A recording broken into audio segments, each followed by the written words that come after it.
Samedi 19 juillet 1997, à Marseille en France, la survivante Madame Mireille Benveniste née Nizar, l'intervieweuse Malka Markovic, la langue est en français. Nous sommes le 19 juillet 1997 à Marseille en France, je suis Malka Markovic et j'interviewe Madame Mireille Nizar Benveniste pour la Fondation des archives audiovisuelles des survivants de la Shoah.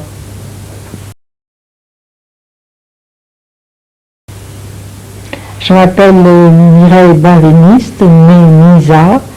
Je suis née le 21 février 1924 à Marseille. Est-ce que vous pouvez me parler des origines de votre famille? Oui, volontiers. Ma mère est née à Strasbourg et elle est venue à Marseille à l'occasion d'un mariage. Elle s'appelait comment? Elle s'appelait Bella Veil. Elle était née à Strasbourg et elle est venue à Marseille à l'occasion d'un mariage d'une cousine qui s'appelait Paula David.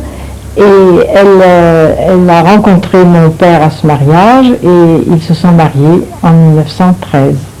Votre père s'appelait? Mon père s'appelait Armand Salomon Nizar. Il était né à Tunis et il est venu très tôt à Marseille avec ses parents.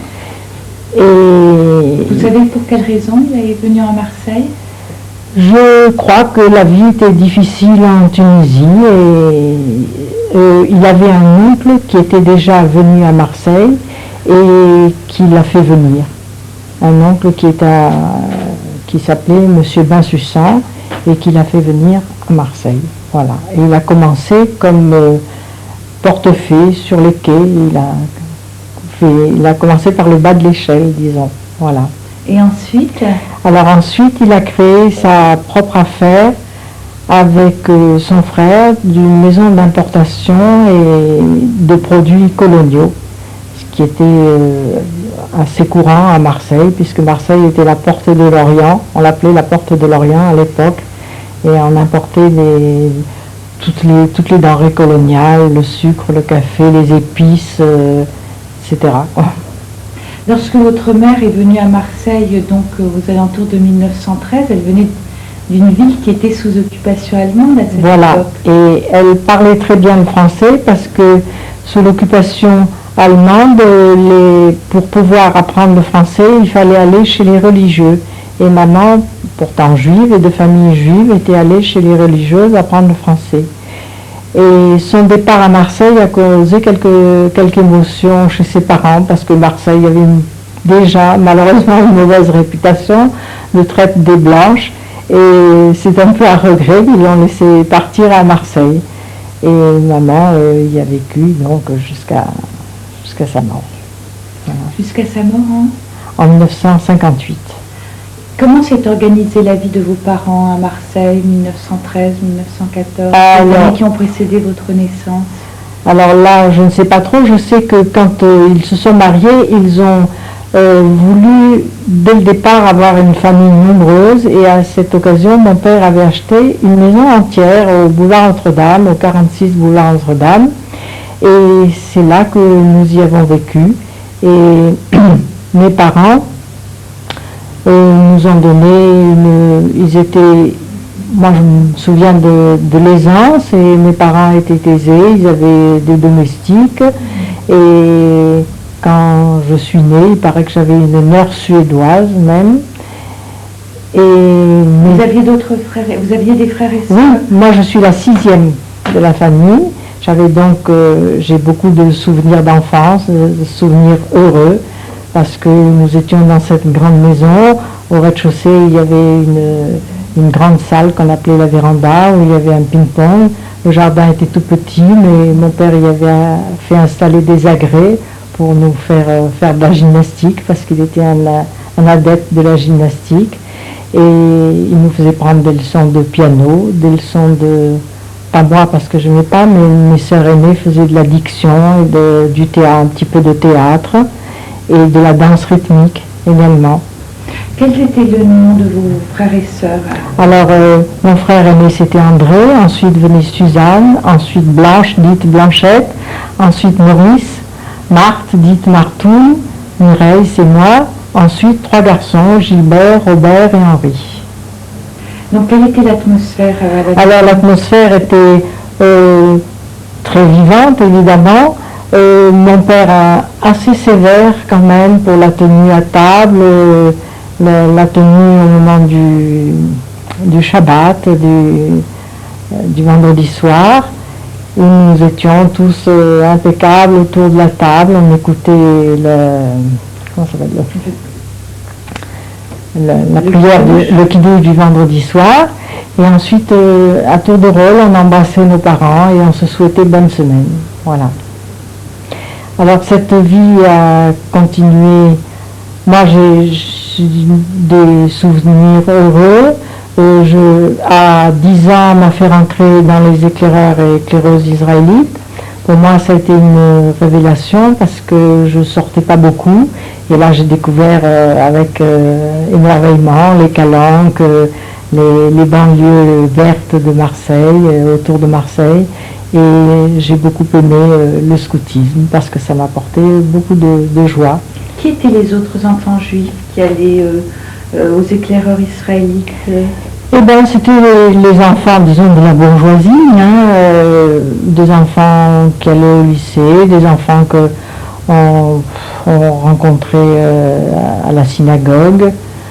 J'ai encore des amis qui sont des anciennes zéhi et qui, comme moi, ont fréquenté pendant plusieurs années les éclaireuses israélites. Vous étiez mêlé, vous étiez en contact dans votre milieu, dans votre famille avec la population non juive de Marseille? Absolument. D'abord mon père par son travail, parce qu'il était estimé de tout le monde, mais tout le monde savait nos origines. Et moi j'étais au lycée, et pendant que j'étais au lycée, j'ai fait ma bat mitzvah.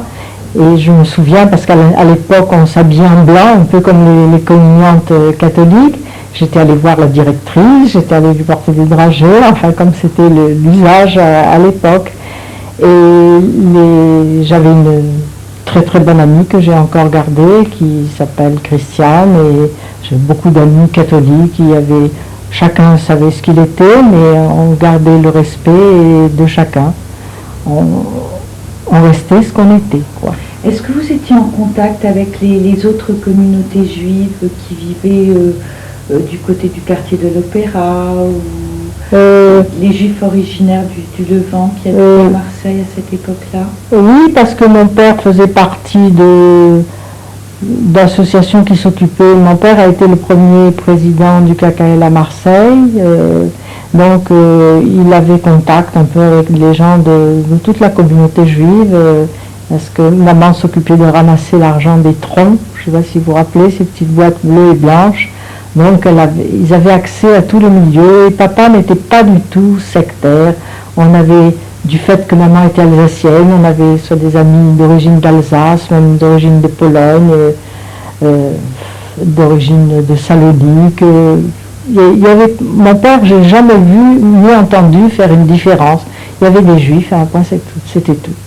Est-ce qu'on était politisé dans votre famille, dans vos milieux? Alors, quand il y a eu la montée d'Hitler, au niveau international, la montée d'Hitler en 1933, ou le Front populaire en France en 1936, alors, je sais que mon père avait des idées socialistes, ça je le sais. Et en 1933, il a eu une part très active parce que Marseille a été un assez grand débouché pour les juifs qui sont venus d'Allemagne. Et il n'y avait pas un repas à partir de 1933, il n'y avait pas un juif allemand qui sonnait pour avoir de quoi acheter un repas, subsister. Maman s'est occupée d'une soupe populaire qui avait été faite pour nourrir les réfugiés allemands qui n'avaient vraiment rien. Et on les recevait à la maison, il y en avait qui ont demandé l'appui de papa pour avoir des affidavits aux États-Unis ou au Canada, en Australie. Enfin, on a beaucoup aidé des gens, et papa disait il faut les aider, c'est dramatique ce qui passe. Enfin, déjà, nous avions été élevés dans cette atmosphère de solidarité, disons. Est-ce que vous étiez au courant de ce qui se passait? Est-ce qu'il vous racontait ce qui se passait en Allemagne durant ces années? Ce que nous avons reçu, moi j'étais encore petite à l'époque, mais enfin il a raconté qu'ils avaient fui presque sans rien emporter, et que moi je trouvais que j'arrivais pas trop à les comprendre. Maman étant alsacienne parlait souvent avec eux en allemand, et à un moment donné même papa avait engagé une jeune dame là, qui faisait la cuisine chez nous, et je me souviens qu'elle faisait des gâteaux au chocolat comme en Autriche. Voilà, c'est tout ce que je peux vous dire. Et il me disait qu'ils avaient quitté l'Allemagne presque sans rien, quoi.